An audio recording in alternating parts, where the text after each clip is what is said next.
كذلك يريهم الله أعمالهم حسرات عليهم وما هم بخارجين من النار. يا أيها الناس كلوا مما في الأرض حلالا طيبا ولا تتبعوا خطوات الشيطان إنه لكم عدو مبين. إنما يأمركم بالسوء والفحشاء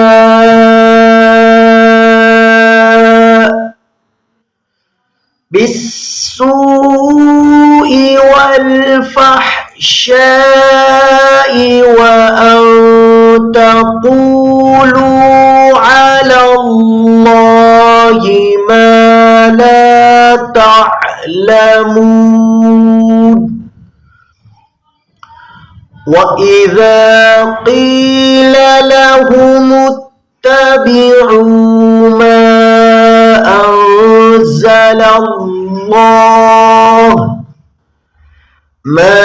أنزل الله قالوا بل نتبع ما ألفينا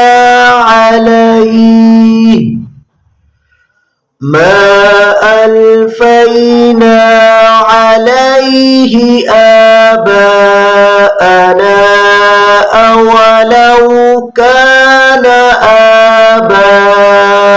آباؤهم لا يعقلون شيئا ولا يهتدون.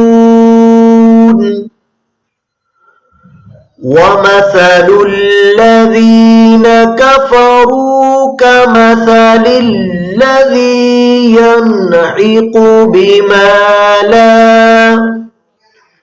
بما لا يسمع إلا دعاء ونداء صم بكم عمي فهم لا يعقلون.